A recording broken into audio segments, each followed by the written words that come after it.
माझं शिक्षण हे चौथी पर्यंतचं वर्षानंतर माझ्या मुलीबरोबर वय आपल्या 22 वर्षानंतर आपण 10वीचं पुस्तक हातात घेतो.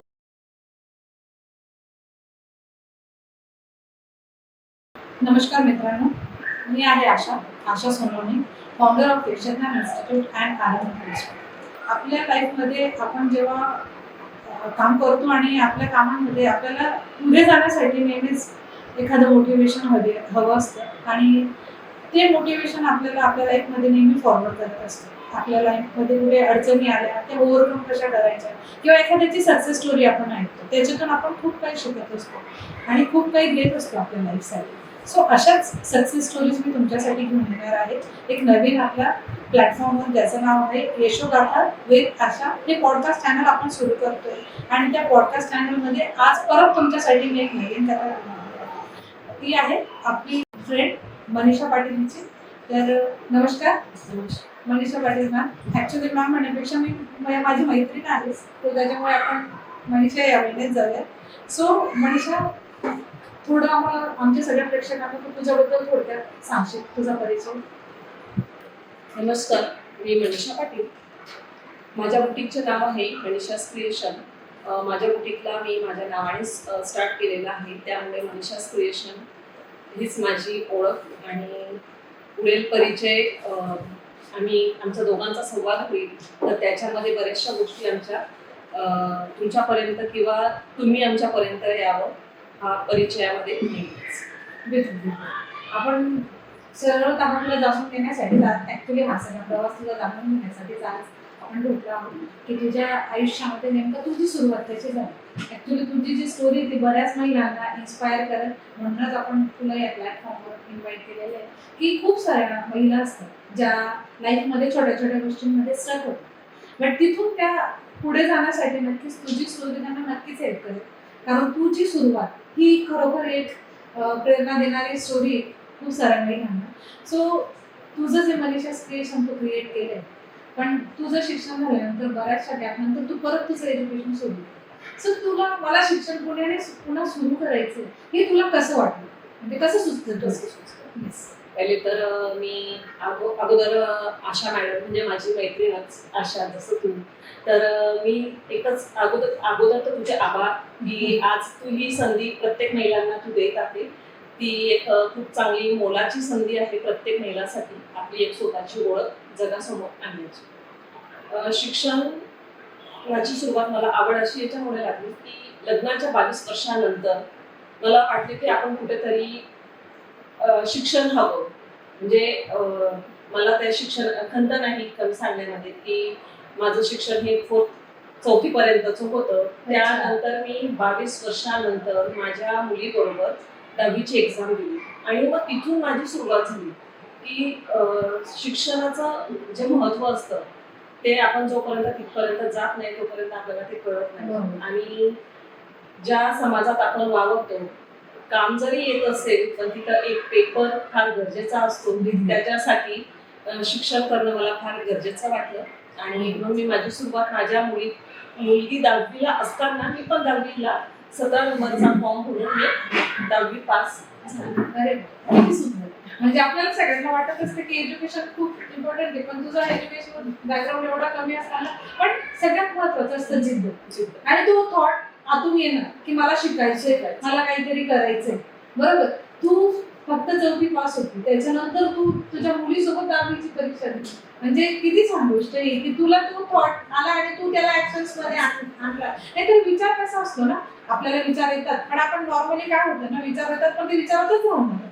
पण तू तुझ्या विचाराला तू ऍक्शन्स मध्ये आणलं, त्याला कृतीमध्ये आणलं आणि त्या पद्धतीने तू चालत गेली. तू 10वीची परीक्षा दिली आणि तू पुढचं करिअर तुझं घडवायला सुरुवात. त्याच्यानंतर 10वी झाल्यानंतर मी ITI ला ऍडमिशन घेतले.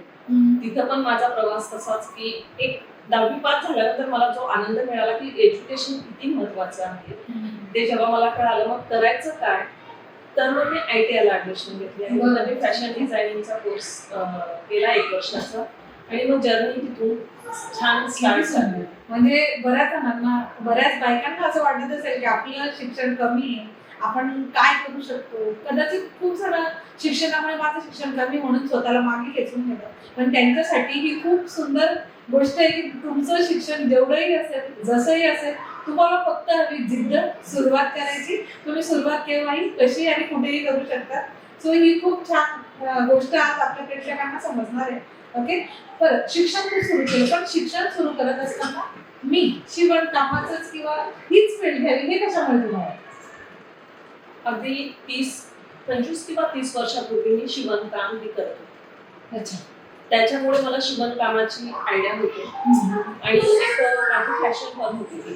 बरं. त्याच्यानंतर मी जसं 10वी पास झाले, 10वी नंतर मी फॅशन डिझायनिंगचा कोर्स केला बरं. आणि कोर्स केल्यानंतर रंगसंगती म्हणजे अगदी लहानपणापासून मला त्या गोष्टीची आवड होती आणि मला असं वाटतं की हे क्षेत्र माझ्यासाठी खूप काही म्हणजे मी 12वी करणार, त्याच्यानंतर मग एज्युकेशनमध्ये कॉलेजला ॲडमिशन घेणार आणि वय आपल्याजवळ आपल्यासाठी थांबत नाही बरं. आणि आपल्याला कमी वेळामध्ये काय करता येईल चांगलं याचा मी एक विचार केला आणि जे माझं अगदी 30 वर्षापूर्वीचं जे काम होतं ते मी याच्यात आणलं की बरं. शिवण क्लासेस आपण स्टार्ट करावे किंवा आपण स्वतःचे ब्लाऊज शिवल्यानंतर कस्टमरांना ते आपण हे करावं.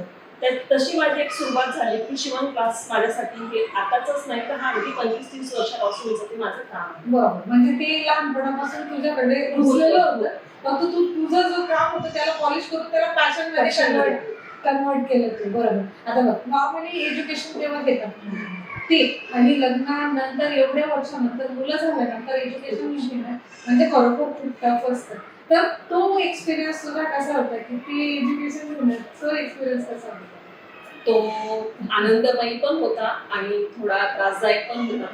कारण की 4थी पास झाल्यानंतर हातामध्ये वही पेन ही गोष्ट नव्हते बरोबर. आणि 22 वर्षानंतर जेव्हा मी 17 नंबरचा फॉर्म भरला स्कूलमध्ये अगदी लहान लहान मुलं आणि त्यांच्यामध्ये मी एक तर मुलं त्या मुलांमध्ये बसण्याचं किंवा त्यांच्याबरोबर ते अभ्यास करण्याचं कुठेतरी मुलं हसायचे, मुली हसायच्या, बरोबर. पण जिद्द होती की आपल्याला हे शिक्षण करायचं, आपल्याला काहीतरी डिग्री हे करायची.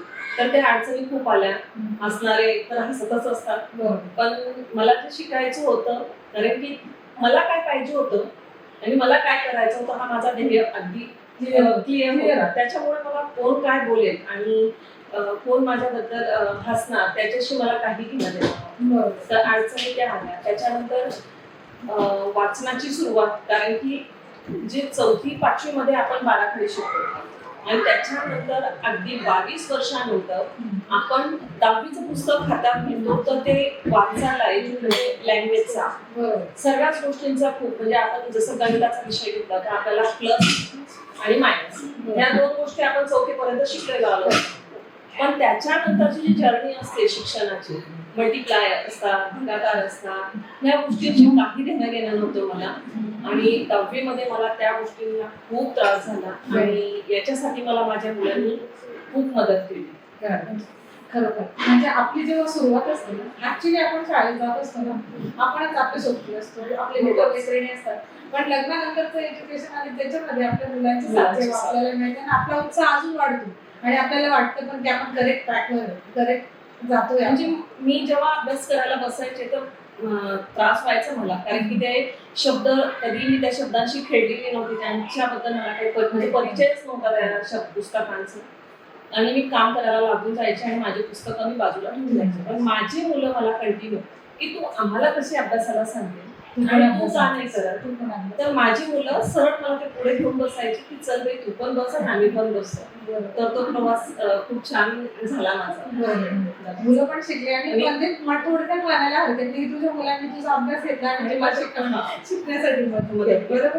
अरे किती मस्त. म्हणजे नेहमी मुली आई मुलांच्या मागे लागत असतात तर मुलं माझ्या मागे लागायची. म्हणजे माझ्या मुलं सरळ कंटिन्यू सांगायचे की आई तू अभ्यास कर आणि हे झाल्याशिवाय आम्ही उठणार नाही आणि तूही उठायचं. म्हणजे ही मुलांसाठी पण खूप चांगली गोष्ट आहे शिकण्यासारखी. जर तुमच्या आईमध्ये गट्स असतील तर तुम्ही पण तुमच्या आईसाठी नक्की प्रोत्साहन द्या आईला आणि आईला तिच्या स्वतःच्या पायावर उभं राहण्यासाठी नक्की मदत करा. बरोबर. आता पुढचा प्रश्न माझा असा आहे की शिवणकाम करत असताना त्या शिवणकामाची तुझी सुरुवात झाली त्याच्यामध्ये तुला सुरुवातीला अशा काय अडचणी आली शिवणकामात? आता जसं मी लग्नाच्या आधी जे काम करत होते तर आपले एक प्रत्येक फील्डचे वेगवेगळे असतात नॉलेज असतात. तसं मला माझ्या फील्डचं एकच नॉलेज होतं की ही इतक्याची घडी हे इतकी उंची ते कापायचं आणि ते शिवायचं. बरं. पण वेळेबरोबर सर्वच बदलत जातं. आधीचे ब्लाऊज आधीचे माप हे काहीच नव्हते. मग मला चॅलेंज खूप आले की आता मी लेडीजला कसं आणि काय द्यायचं. तर त्यावेळेस खूप अडचणी आल्या आणि मी परत एकदा नवापूरचं एक कॉलेज आहे नागपूरचं महर्षी कर्वे. कोरोना काळामध्ये काय झालं की ऑनलाईन मुळे म्हणजे कोरोनाने आपल्याला खूप काही शिकवलं. मोबाईलचा वापर कसा चांगल्या पद्धतीने पण आपण करू शकतो. तर मला कोरोनामध्ये मी फेसबुकला एक ऍड बघितली 3 महिन्याचा कोर्स अशी तुम्हाला फीस द्यावी लागेल आणि तो कोर्स तर मी ऑनलाईन तो कोर्स केला आणि वेळेबरोबर चालण्याची एक स्टार्ट केलं आणि मला खूप छान तिथून म्हणजे रिस्पॉन्स पण मिळाला आणि रिस्पॉन्स म्हणजे शिकण्याचा. आणि त्याच्यानंतर मी जे डिझाईन वगैरे करत होती तर तो मला कस्टमरांना तो खूप आवडला आणि त्याच्यामुळे माझी ती एक सुरुवात होऊन गेली.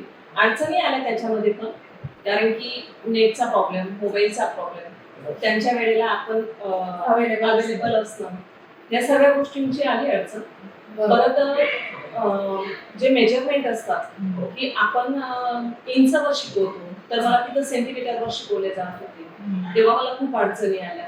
पण म्हणतात ना की इच्छा असेल तर अशक्य काहीच नाही. आणि तुझ्या बाबतीत तर ते एकदम खरोखर सत्य आहे. म्हणजे आपल्याला जर एखादी आवड असेल आणि ती आवड जर आपल्याला सवडीनुसार न घेता तिला पॅशन मध्ये कन्वर्ट करायचं असेल तर ही खूप सुंदर गोष्ट आहे की आपल्याला एखादी कला अवगत आहे आणि तिला छान पॉलिश करायची आणि तिला पॅशन मध्ये कन्वर्ट करायचंय आणि ती तुमच्या आवडत्या गोष्टीपासून तुम्ही छान इन्कम जनरेट करून तुमचं लाईफ छान सेटल करू शकता तुम्ही. ओके. सो शिवणकाम चालू होतं छान एज्युकेशन मस्त झालं. तर मनीषाज क्रिएशन हा ब्रँड जेव्हा क्रिएट झाला म्हणजे कशी होती ही संकल्पना आणि कसा क्रिएट झाला? अगोदर तर जसं की क्लासेस टाकले तेव्हा बरेच असं मुलांच्या नावाने टाकायचं. तिथं बऱ्याच जण मुलांच्या नावाने टाकतात किंवा जे ऍक्टर्स असतात त्याच्या नावाने टाकतात. मला असं वाटलं की माझ्या आई वडिलांनी मला जे नाव दिलेलं आहे मनीषा त्यांनी खूप विचार करून नाव दिलेलं असेल तर असेल नाही आहेच. तर मला असं वाटतं की त्या नावाला मी कुठेतरी पुढे न्यावं आणि मी माझ्याच नावाने माझ्या क्रिएशनचं नाव टाकलं मनीषाज क्रिएशन. आणि मनीषाज क्रिएशन हे नाव टाकताना मी विचार केला की जसं मी क्लासेस घेते युट्यूबचा वापर करते किंवा गुगलचा वापर करते पण माझं काय त्याच्यात. म्हणून मग मी मनीषाज क्रिएशन ह्या नावावर फोकस केला. कामावर न करता मी नावावर पण फोकस खूप केला आणि माझं स्वतःचं क्रिएशन त्याच्यात टाकायला सुरुवात केली. जसं की ब्लाऊज आहे किंवा नऊवारी आहे. ती नऊवारी ज्या तुम्हाला गुगलवर दिसतात तीच नऊवारी नाही तर त्याच्यामध्ये मी वेगळं काय देऊ शकते. ब्लाऊज आहे ब्लाऊज मध्ये गोल गळाच आहे कॉलरच आहे पण त्याच्यातही मी काय माझं क्रिएशन टाकू शकते तरच मी माझं नाव तिथे लावू शकते मनीषाज क्रिएशन. म्हणजे आता आम्ही पण पाहतो की नॉर्मली तुझे ब्लाऊज तुझे जे ड्रेसेस असतो तुझ्या साड्या ह्या आता मी जेवढं तुला ओळखते किंवा मी जे साडी बघितले एकदम युनिक असतात आणि खूप लोकांना ते दिसतं पटकन की तुझं जे काम आहे ते नॉर्मली कुठे दिसत नाही. तुझे डिझाईन्स ते नॉर्मली कोणाकडे दिसत आणि आता बायकांना तेच हवं असते की मी जसं घातलंय बटन ते कोणाकडे नसाल मी जी साडी घातली ती कोणाकडे नसाल. आणि मी ते पण बघितलंय की तू इंटरव्ह्यू मध्ये ज्यावेळेस बायकांसाठी तू स्टँड घेतला पहाटे 3 वाजता उठून तू स्वयंपाक सगळं करून तू नऊवारी साडी म्हणजे ती संकल्पना मला अशी आली की कोरोना काळामध्ये बरेच लेडीज पैशांसाठी फार म्हणजे लेडीज नाही तर प्रत्येकच पैसा होता तर व्यक्ती नव्हती आणि व्यक्ती होती तर पैसा नव्हता.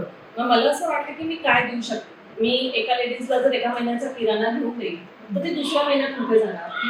मग विचार आला की ज्या 10,000 रुपये 15,000 रुपये महिना किंवा नऊवारीचा कोर्स करण्यासाठी त्यांच्याजवळ पैसा नाहीये आणि नऊवारी अशी एक गोष्ट आहे की ती 8 ते 15 दिवसात तुम्ही शिकता आणि त्याच्यात इन्कम जास्त आहे. जसं की एक नऊवारी तुम्ही शिवली तर 500 रुपयाच्या पुढेच तुम्ही त्याच्यातनं घेतात. पण ब्लाऊज मध्ये तसं नसतं. ब्लाऊज मध्ये तुम्हाला वर्ष द्यावे लागतात आणि त्याच्यानंतर तुम्हाला 300 किंवा 250 एरिया वाईज किंवा 500 हे तुम्हाला मिळत असतात, पण नऊवारीचं ते नाहीये. नऊवारीचं काय आहे की तुम्ही कोणत्याही एरियात शिवा, तुम्हाला 500च्या पुढे नऊवारीचे पैसे भेटणार. आणि मग माझ्या डोक्यात आलं की आपण स्वतः मी जर केलं असतं तर तो एक लोकांना त्याचा हे झाला नसता. मी जसं इनरव्ही क्लब ऑफ टुडे क्रॉस या ग्रुपला मी जॉईंट आहे आणि त्याच ग्रुपच्या माध्यमातून मी हा एक प्रोजेक्ट घेण्याचा ठरवला आणि आतापर्यंत फ्री ऑफ कॉस्ट माझ्या 2000 पर्यंत लेडीज माझ्या झालेल्या आहेत. म्हणजे त्यांना फ्री ऑफ कॉस्ट शिकवलेलं आहे आणि जी विधवा असेल त्या विधवाला मी साडी, नऊवारी आणि ब्लाऊज हे अजूनही माझं काम चालू आहे. तर मी ते त्यांना अजूनही फ्रीमध्ये शिकवत असते. वर्षातून खूप लेडीजला तुझे मशीनचे पण स्पॉन्सर्स हो, मशीन पण असतात. बिलकुल. म्हणजे बघ ना, नॉर्मली लोकांचं कसं असतं ना की पैशांची मदत असते, पैसे देतात, पण ही खरोखर खूप चांगली गोष्ट आहे की पैसा दिलेला आहे ना संपतो, तो जातो, परत त्यांना पैशासाठी परत ते अडचण येतात. पण स्किल ही अशी एक गोष्ट आहे, तू एकदा त्यांना देऊन टाकली आणि ती स्किल मधून ते पैसा जनरेट करणार आहे. आणि माझ्या ज्या मुली होत्या म्हणजे मी ज्यांना हे काम शिकवलं माझं, तर ही कला मी त्यांना एकच सांगितलं की कला तुमच्यापर्यंत सीमित नको ठेवा, तिथला तुम्ही स्प्रेड करा. जसं मी जर तुम्हाला शिकवते, मी जर 10 महिलांना शिकवते तर तुम्ही 10ला नको, तुम्ही 1ला तरी शिकवा. तर अशा माझ्या बऱ्याच महिलांनी हे काम अजूनही त्या पण महिला करतात आणि मला ते फोटो टाकतात की मॅडम आम्ही ना या महिलाला आम्ही फ्री मध्ये शिकवतो. तर ती साखळी माझी खूप छान चालू आहे, म्हणजे अजूनही ती चालू आहे. मस्त. म्हणजे तू नुसतं त्या महिलांना नाही शिकवलं तर त्यांच्यासोबत ही एक साखळी पण जनरेट केली की जसं तुम्ही चांगलं काम केलंय तर तुम्ही दुसऱ्यांना पण ते फॉलो करा आणि ते चांगलं काम त्या पद्धतीने स्प्रेड होत जाते. तुम्ही जितकी द्या एक दिवस हा मनीषा क्रिएशनची साखळी खूप मोठी होईल आणि खूप जास्त लेडीज त्याच्यातून स्वतःच्या पायावर उभ्या राहतील आणि स्किल घेतील आणि त्या स्किल मधून स्वतःसाठी पैसा पण जनरेट करतील आणि आपण स्वतःच्या पायावर उभ्या राहतील. अजून दुसरं काय पाहिजे नाही का. बरं, आता तुझं मनीषा क्रिएशन सुरू झालं, नऊवारी तू छान, सोशल वर्क तुझं मस्त चालू, तू खूप लेडीजला मदत करते, बट हँड प्रिंटेड साड्या ही कन्सेप्ट अजून कशी, म्हणजे तुझ्या साड्या खूप युनिक असतात, तुझी हँड प्रिंटिंग असते तिला खूप डिमांड आहे सध्या. तर नऊवारी साड्या, शिवणकाम, तू आधुनिक पद्धतीचे सगळे ड्रेसेस शिवते, सगळं तुझं आहे. आता हँड प्रिंटेड साड्या ही संकल्पना काही तुला सांग. आता बिझनेस करायचा म्हटलं चालू तर आपण एक दुकानातून आपण साडी आणायची, म्हणजे एखाद्या डीलरकडनं साडी घ्यायची आणि तीच साडी आपण सेल करायची. पण त्याला पण मी माझा मनीषा क्रिएशनचा लोगो नाही लावू शकत. म्हणजे ठीक आहे, मी काही साड्यांना आता करते तसं, काही आपल्याला ते पण करावं लागतं बिझनेस म्हणून, आपल्याला सगळ्या प्रकारच्या साड्या ठेवाव्या लागतात. पण मनीषा क्रिएशन हा लोगो जर मला लावायचा आहे तर मी वेगळं काय देऊ शकते. तर माझ्याकडे साड्या ज्या असतात तर त्या साड्या मी जिथून कपडा घेते तो कपडा मी फक्त रॉ मटेरियल घेते आणि त्याच्यावर मला असं एक वाटलं की आपण बऱ्याचदा असं असतं की आपण मार्केटला जातो तर आपल्याला साडीची कलर आवडता किंवा डिझाईन आवडते. डिझाईन आवडली तर त्याचा मागचा जो बेस कलर आहे तो आवडतो. मग मला असं वाटतं की आपण असं करायचं की बेस घेऊन यायचा आणि त्याच्यावर जी क्रिएशन आहे, जे काय आपण मोटिव्ह देणार आहे त्याच्यावर, पिछवाई आहे, फ्लावर आहे किंवा बाटिक किंवा बांधणी, असा काही जो काही प्रकारचे आपण डिझाईन देऊ शकतो किंवा फ्री हँड पेंटिंग आहे साडीवर करण्याची. तर ती दिल्यानंतर अजून 1 रुपयाचं घेतल्यानंतर आपण त्याला 5-50 म्हणजे अजून पैसे लावायची, त्याची व्हॅल्यू वाढवायची. ते आपलं कारण की आपलं पण एक क्रिएशन आहे, स्किल आहे, कला आहे आणि ती कला माझी अशी त्या हँड पेंटिंगद्वारे पण बाहेर आली आणि आतापर्यंत साड्या माझ्या हँड पेंटिंगच्या साड्या अंकलेश्वर, पंजाब, गोवा, दिल्ली या ठिकाणी माझ्या हँड पेंटिंगच्या साड्या गेलेल्या आहेत. म्हणजे मनीषा क्रिएशन ऑलमोस्ट आता भारतभर फिरायला लागले म्हटलं तर काही हरकत नाही, नाही का. म्हणजे आणि तू हे पण आहे की ज्या व्यक्तींकडे असे स्किल्स असतात, एज हे फक्त नंबर्स आहे, म्हणजे फक्त आकडा आहे, तुम्ही त्याच्याकडे लक्ष नाही, तुम्ही तुमची सुरुवात केव्हाही कुठे आणि कशीही करू शकता. आता ह्या क्षणापासून मला जर खरंच माझे जिद्द असेल, म्हणजे माझी इच्छा असेल करण्याची, काम करण्याची, तर मी कोणत्याही वेळेत, म्हणजे असं नाही की त्यासाठी मला पैसाच लागेल, काम करण्यासाठी पैसा लागत नाही किंवा जेवण नाही म्हणून मी काम करू शकत नाही, हे काहीच मॅटर करत नाही. जर तुम्हाला इच्छा असेल तर तुम्ही ती कामाची सुरुवात कुठूनही कोणत्याही क्षणापासून करू शकता. काम करायला वय लागत नाही किंवा पैसा लागत नाही किंवा शिक्षण लागत नाही. काम हा त्याच्यासाठी फक्त काय- नजरेचा खेळ असतो आणि नजरेच्या खेळामध्ये जर आपल्याला खरंच खेळता आलं बरोबर, तर माणूस नक्कीच पुढे जाईल बरोबर, बरोबर. आणि जातोच. बिलकुल. आणि एक असतं की कन्सिस्टन्सी आपल्या कामामध्ये असली की आपण ऑटोमॅटिक आपल्या कामामध्ये फॉरवर्ड. तुझी तर नुसती कन्सिस्टन्सीच नाही तर त्या कन्सिस्टन्सी सोबत तू एक नवीन नवीन गोष्टी त्या ठिकाणी इंट्रोड्यूस करत असते नेहमी. तुझं कडचं जे कलेक्शन ते कलेक्शन ते आहे ते अतिशय युनिक असतं आणि त्या कलेक्शनच्या माध्यमातून एकतर म्हणजे तुझ्या कलेक्शनशी रिलेटेड तुझं नाव जोडलं गेलं आहे आता की मनीषाकडचं जे कलेक्शन आहे ते खूप युनिक आहे कारण त्याच्यात बऱ्यापैकी तुझी स्वतःची क्रिएटिव्हिटी म्हणजे तुझ्या साड्या जर तू स्वतः वेअर करते त्या पण तू स्वतः डिझाईन करून बनवून घेतलेल्या असतात. तर असे ज्यांच्याकडे हे स्किल असेल त्यांनी नक्कीच मनीषाला तुम्ही भेटू पण शकता आणि तुमच्या लाईफमध्ये तुम्ही फॉरवर्ड होऊ शकता. अजून 5 वर्षात तू मनीषा क्रिएशनला कसं बघते? मी आता जशी आहे तशी खूप छान आहे आणि येत्या 5 वर्षामध्येही मी अशीच राहणार. मला असं वाटतं की पैसा प्रत्येक ठिकाणी महत्वाचा नाहीये किंवा मी सर्वांपुढे आहे ते पण महत्वाचं नाहीये. मला मॅटर करेल की मी जी क्वालिटी स्टार्टअप करण्यासाठी आपण नेहमी क्वालिटी देतो तर मला असं वाटतं मी जी क्वालिटी आता दिली आहे तीच मी 5 वर्षानंतर ठेवणार, तीच मी 10 वर्षानंतर ठेवणार. उलट मी त्याच्यामध्ये अजून मी नवीन काय चांगली क्वालिटी देऊ शकते त्याचा विचार करेल. आणि दुसरी गोष्ट माझ्याकडे ज्या साड्या असतात त्या ऑफिशियल असतात. साडीमध्ये तुम्हाला टिकली लेस वर्क हे दिसणार नाही. जे पण वर्क दिसेल ते तुम्हाला हँडवर्क दिसेल, ऍप्लिक वर्क दिसेल, हँड पेंटिंग दिसेल, पिचवाई पेंटिंग दिसेल, मधुबनी दिसेल, बगडू प्रिंट दिसेल. म्हणजे जे जयपुरी ब्लॉक प्रिंट आहे तर ह्या जे ऑर्गॅनिक कलर पासून साड्या बनलेल्या असतात त्या साड्या माझ्याकडे राहतील. डिजिटल प्रिंट राहील पण ती प्रिंट पण मी माझ्या क्रिएशनने ती तयार केलेली राहील. कारण की माझ्याकडे प्रत्येकच कस्टमर हा हातमागाच्या साड्या घेण्यासाठीच येईल असं नाहीये. मला सर्व प्रकारच्या साड्या ठेवाव्या लागतील आणि हँडलूमचा जो मी हे ठेवलेला आहे साड्यांचा माझं क्रिएशन त्याचा मागचा उद्देश माझा असा होता की जे हातमागाचे पॉवर लूम वगैरे बंद पडतायत आजकाल म्हणजे बरेच सर्व डिजिटल मार्केटकडे चालले म्हणजे जो तो चमकच्या दुनियामध्ये जातोय. तर मला असं वाटतं की तुम्ही ते जे लोक आहेत ते कामं करतात एका साईडला महिना 6 महिने 8 महिने लावतात तर तुम्ही त्यांच्या मेहनतीच्या कपड्यांना प्राधान्य द्या. म्हणजे तुम्ही जर आज माझ्याकडनं तुम्ही कपडे घेतले तर मी साहजिकच मी त्यांच्याकडनं घेईन. त्यांच्याकडनं जेव्हा मी घेईल तेव्हा तुम्ही सर्व माझ्याकडनं घ्याल.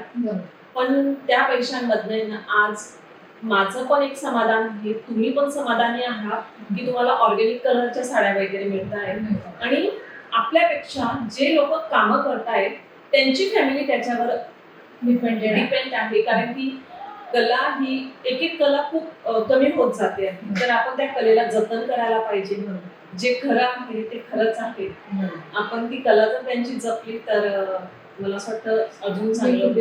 आणि आपण त्या देशामध्ये तर तिथे तर ह्या सगळ्या गोष्टींची जपणूक खूप चांगल्या पद्धतीने आणि मोठ्या लेवलला केली जाते आणि खरोखर तू साड्यांच्या बाबतीत जी आपली पारंपरिक पद्धत आहे ती जपण्याचा तू असा घेतलेला आहे नक्कीच ती तुझ्याकडून छान ती जपणूक होणारच आहे. आणि तुझ्या मार्फत तुझ्या सगळ्या स्टुडंट्स आहेत तुझा सर्कल आहे तर त्यांच्यासोबत त्या सगळ्या गोष्टी जपल्या जाणारच आहेत. आणि ऑफकोर्स आता आपले जेवढे व्ह्युअर्स आहेत जेवढे बघतील आणि ऐकतील ते सुद्धा ट्राय करतील की आपले जे पारंपरिक पद्धतीने ज्या साड्या बनवल्या जातात जे कारागीर ते बनवतात ते हातमागाच्या साड्या असतील आणि ऑर्गॅनिक कलर. ऑफकोर्स ऑर्गॅनिक आता जर आपण बघतोय तर ऑर्गॅनिक याच्यात कसं आहे ना ऑर्गॅनिक ही प्रत्येक गोष्टमध्येच खूप किमती असते ती असतं कारण प्युअरिटी मिळत नाही त्या लोकांना नाही का की प्युअर मिळालं पाहिजे. तर ऑफकोर्स ती प्युअरिटी आली आणि ती नक्की जपली जाईल आणि त्याच्यासाठी लोक नक्कीच पैसा पण खर्च करतील. आता जसं की ऑर्गॅनिक मग आता हे कलर कसे करतात ते आपण हा पण एक प्रश्न आहे. तर प्रत्येकाला असं वाटतं की थोडंफार तर बेसिक असतच असतं नॉर्मली असतं तो कलर टिकण्यासाठी थोडंफार टाकतात पण पाना फुलांपासून कलर बनल्या जातात. अच्छा. किंवा लोखंड असतो लोखंडाला जंग म्हणजे तो पण एक कलर तयार होतो. लोखंड असतं त्याला पाण्यात टाकून ठेवतात आणि नंतर तो डाळ होतो. मुलतानी मिट्टी त्याच्यापासून साडीला कलर केला जातो. ज्या साड्या होतात त्या हाताने कलमकारीच्या साड्या आहेत. कलमकारीच्या साड्या जेव्हा तुम्ही बघतात तर तेव्हा ती साडी असं वाटतं अरे ही बेडशीट आहे पण जेव्हा तुम्ही तिला वेअर करता तेव्हा ती आपलं लोक म्हणजे हँडलूमच्या साड्या तुम्ही कोणतीही साडी घ्या, ती तुम्ही 700ची घ्या किंवा इव्हन 10,000ची घ्या किंवा 1,00,000ची घ्या, कारण की त्या साडीवर ती साडी का चांगली वाटते, कारण की त्याच्यामध्ये त्या लोकांची मेहनत असते. त्याच्यामध्ये पैसा कमवण्याचं नसतं, आपली साडी का चांगली दिसेल आणि ती कस्टमरकडे कशी जाईल हा त्याच्यामध्ये विचार असतो.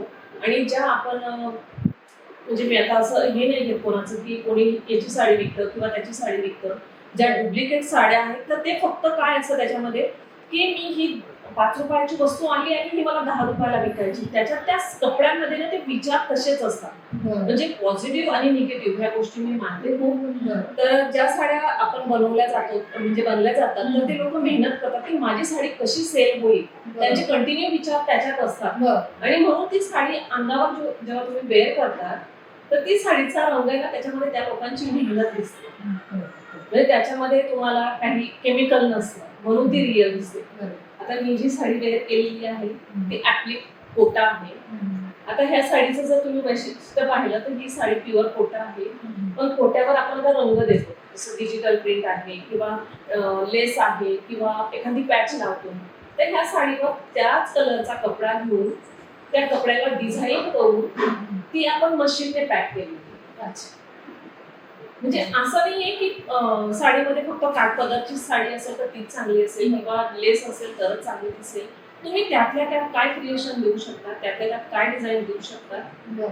तर ते तर आहे. आणि तुझ्याशी बोलता ऍक्च्युली याच्यावर ते पण समजते की ती साडी फक्त आपण दुकानात पण जातो तर आपण खूप भावदार करतो, पण ती साडी बनवताना ऍक्च्युली किती मेहनत असते आणि किती विचार असतो त्याच्या मागे आणि किती क्रिएटिव्हिटी असते. तर याचा अंदाज येतोय आज तुझ्याशी बोलताना. आणि नेमकं काय झालंय की सोशल मीडियामुळे अमेझॉन, मिशो याच्यावर काय केलंय ना, लेडीज काहीतरी बघतात आणि मग तिच्याकडे इतक्याला आहे, आम्ही हिच्याकडे ना इतक्याला आहे.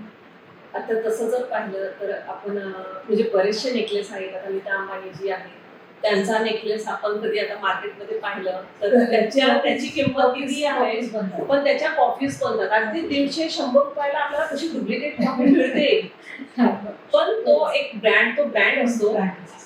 तर आपण फोटो बघून किंवा नजरेचा खेळ असं बघून आपण वस्तूची किंमत नाही ठरवली पाहिजे. आपण वस्तूची किंमत वस्तूला हातात घेतल्यानंतर ठरवली पाहिजे. म्हणजे माझं हे मत. बाकी मला काही कोणाला दोष द्यायचा नाहीये किंवा केमिकल वाले वापरू नका असं म्हणत नाहीये. ऑर्गॅनिक वापरा हे तर नक्कीच सांगेल. माझ्याकडनं नक्कीच साडी घ्यायला वर्षात एकदा तरी घ्यावं हे नक्कीच सांगेल. बिलकुल बिलकुल. आणि ऑफकोर्स आता तुला बघितल्यानंतर तेव्हा तू त्या मागचं एवढं सगळी मेहनत लोक ऐकतील त्यावेळेस लोकांना समजेल की खरोखर की एक साडी घ्यायला जाण्यासाठी आपण किती भावताल करतो आणि त्याच्यामध्ये किती लोकांचे इमोशन्स जुळलेले असतात, किती लोकांचा हात असतो, किती क्रिएटिव्हिटी असते, किती विचार असतात त्याच्यात. ह्या सगळ्या गोष्टी किती सुरुवातीपासून जर म्हटलं तर किती गोष्टी आणि किती प्रकार येते. पण आज मी पण साडी वेअर करते पण त्याच्यात इतकं सगळं आहे मी पण कधी लक्ष दिलं नाही त्या गोष्टी. तर थँक्यू सो मच की तुझ्यामुळे एवढ्या सगळ्या गोष्टी ऍक्च्युली मला पण कळता येतात. सगळ्या तुझ्या सगळ्या गोष्टी होत्या. पण आता तुझ्यासारखी स्किल ज्या महिलांकडे असेल, ज्या अडकल्या असतील की आपलं आता एज आहे का काम करण्याचं किंवा काय भरपूर गोष्टींमध्ये मी अडकतात, तर त्यांना तू या तुझ्या कामातून काय मेसेज देशील? मेसेज देण्यासारखं तर आपण जे पण काम स्टार्ट करत आहोत अगोदर तर आपलं काम काय आहे ते आपण स्वतः निवडा आणि आपला जो ब्रँड आहे त्या ब्रँडला आपण कसं पुढे नेऊ शकतो याच्यावर विचार करा. जे तुम्ही काम केले, कामाला, शिक्षणाला, तुमची जी कला असेल तर त्या कलेला तुम्ही ब्रँड करा. तुमच्या जी शिकण्याची कला असेल तुम्ही शिकायला लगेच स्टार्टअप करू शकता. आणि हेच आहे, जगासमोर तुम्हाला जायचं असेल तर लोकांचा विचार करू नका. लोक पायी जाऊ देत नाही, लोक घोड्यावरही बसू देत नाही. त्यापेक्षा तुम्हाला जे आवडतं ते काम करावं, आपल्या नावाला पुढे करावं. आणि रोज आरसा बघता तर त्या आरशामध्ये तुम्ही स्वतःला बघायचं की आपली नजर खाली व्हायला नको, असंच काम आपण करायला पाहिजे. आई वडिलांचं नाव, सासू सासऱ्यांचं नाव, त्याच्यानंतर मुलांचं, फॅमिलीचं, सर्वांचं नाव आपल्या एका कामामुळे कोणालाही त्रास झाला नाही पाहिजे असं मलाही वाटतं. आणि वाईट मैत्रिणी लवकर भेटल्या पाहिजे किंवा मित्र वाईटच जास्त भेटले पाहिजे. जितके तुम्हाला वाईट भेटतील तितकं तुमचं काम अजून जास्त सोपं होईल. म्हणजे एखादी गोष्ट जर तुमची खचते, म्हणजे तुम्हाला कोणी हे करतो आहे की अरे हे चांगलं नाही, हे तू चुकीचं करते आहे, तर असे म्हणणारे तुम्हाला भेटतील तर तुम्ही तेव्हा खचून जाऊ नका.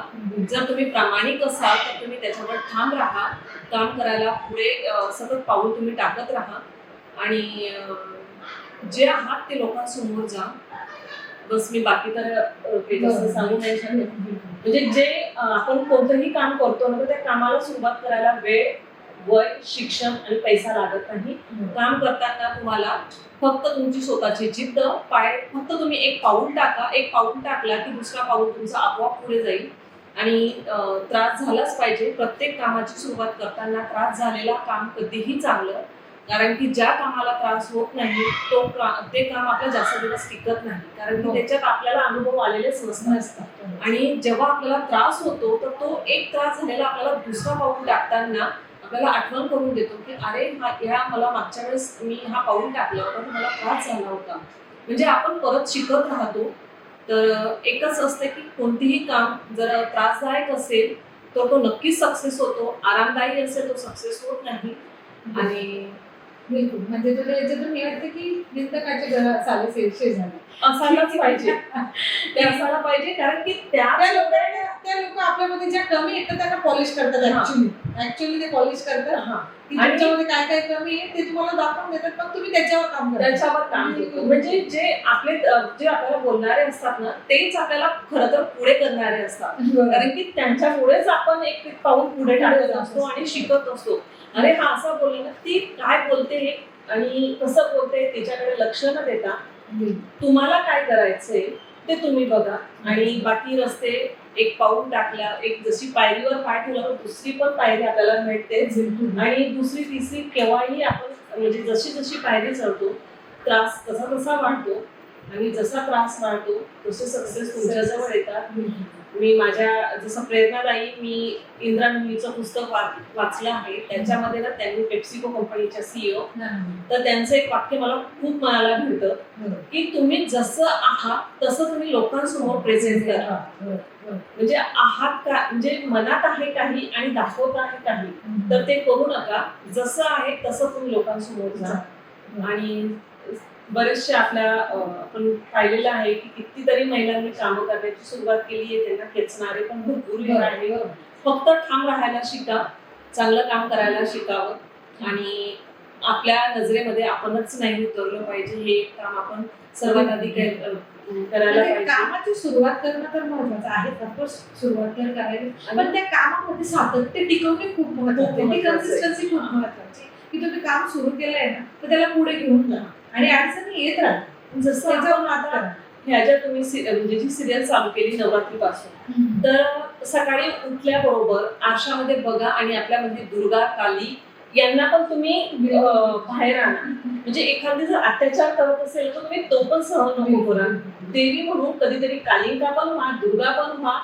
आणि म्हणजे जे देवीचे रूप आहे तर ते आपण सगळे रूप आहेत, तुम्हाला ते सगळे कॅरी करून चालावं लागतं. आणि ह्या जगात तर बिलकुल चालावं लागतं. प्रत्येक प्रकारचे माणसं भेटणार आहेत, व्यक्ती भेटणार आहेत, तुम्ही त्याच्याशी त्या पद्धतीने डील करायला पण शिकलं पाहिजे. म्हणजे आरशामध्ये अगोदर तर आपण तेच बघायचं की आपल्यामध्ये हे देवीचे सर्व रूप आहोत आणि ते रूप आपले दिवसभरात दिसले पण पाहिजे. म्हणजे एकतरी रूप आपलं दिसलं पाहिजे.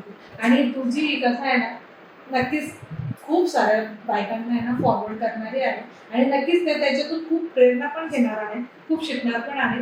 आणि अशीच तुझा प्रवास पण खूप छान सुंदर प्रकारे कर. आणि आज मनीषा जी भारतामध्ये फिरते आहे, तिचा ब्रँड मनीषा स्पेशल पूर्ण भारतामध्ये आता जातोय, तर ऑफकोर्स तो हळूहळू परदेशाबाहेरही जाईल आणि एक्सपोर्टला पण सुरुवात होईल. तुझी कला अशीच छान वाढव आणि मनीषा स्पेशलला अजून परदेशातही मागणी वाढव, हीच आमच्याकडून शुभेच्छा आहे तुला. येस, तर ही होती मनीषा पाटील यांची कथा आज आपण ऐकली. त्यांच्या मनीषा क्रिएशन हे कसं क्रिएट झालं हे आपण बघितलं. हे जस्ट नंबर, वय हे फक्त नंबर असतं. तुम्हाला जर शिकायचं असेल, तुमच्याची जी कला आहे तिला पॉलिश करायची असेल आणि तिला तुमच्या पॅशनमध्ये कन्वर्ट करून तुम्हाला एक सक्सेसफुल करिअर घडवायचं असेल तर तिच्यासाठी तुम्ही वेळ येण्याची वाट बघू नका, तर तुम्ही सुरुवात करा. वेळ तुमचीच आहे. तर अशाच खूप साऱ्या सक्सेस स्टोरीज याच्या पुढेही आपण ऐकणार आहोत आणि खूप सुंदर स्टोरीज तुमच्यासाठी मी याच्यापुढे घेऊन येणार आहे. त्याच्यामुळे तुम्ही तुमच्या लाईफमध्ये नक्कीच फॉरवर्ड होणार. तुमच्या अडचणींवर नक्कीच तुम्हाला मार्ग सापडतील आणि तुम्ही जिथे स्टक झालेला आहात तिथून तुम्ही नक्कीच पुढे जाणार. तशा खूप साऱ्या नवीन स्टोरीज आपण घेऊन येणार आहोत. तर त्याच्यासाठी तुम्ही आमचा यशोगाथा विथ आशा या चॅनलला लाईक, शेअर आणि सबस्क्राईब करायला विसरू नका. Keep learning and keep growing.